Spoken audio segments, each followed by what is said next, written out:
A Trace of Hope, a Keri Locke mystery, Book 5. Written by Blake Pierce, narrated by Jess Collins.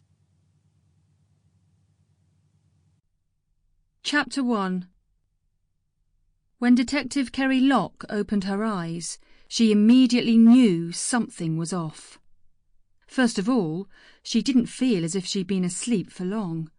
Her heart was racing, and she felt clammy all over. It was more like she'd passed out than been sleeping for a long time. Second, she wasn't in bed.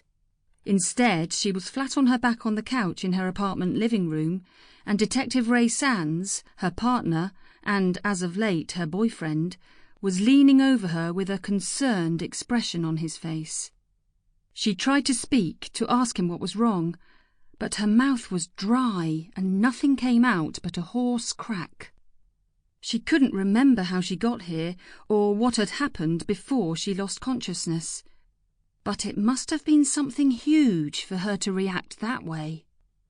She saw in Ray's eyes that he wasn't sure what to say. That wasn't like him. He wasn't one to beat around the bush.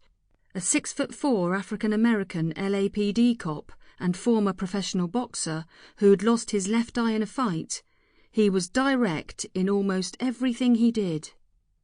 Keri tried to push up on her arms to get a more elevated position, but Ray stopped her, gently resting a hand on her shoulder and shaking his head. "Give yourself a moment," he said. "You still look a little unsteady." "How long was I out?" Keri croaked. "Not quite a minute," he answered. "Why was I out?" she asked. Ray's eyes widened. He opened his mouth to reply but stopped, clearly at a loss. "What is it?" "You don't remember?" he asked, incredulously.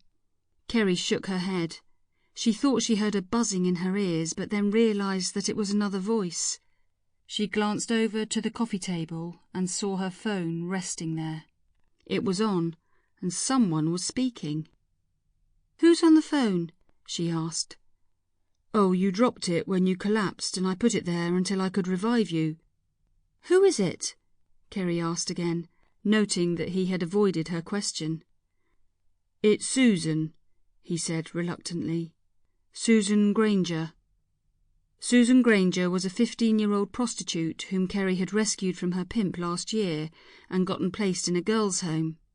Since then, the two had become close, with Keri acting as a kind of mentor for the damaged but spirited young girl. Sample complete. Ready to continue?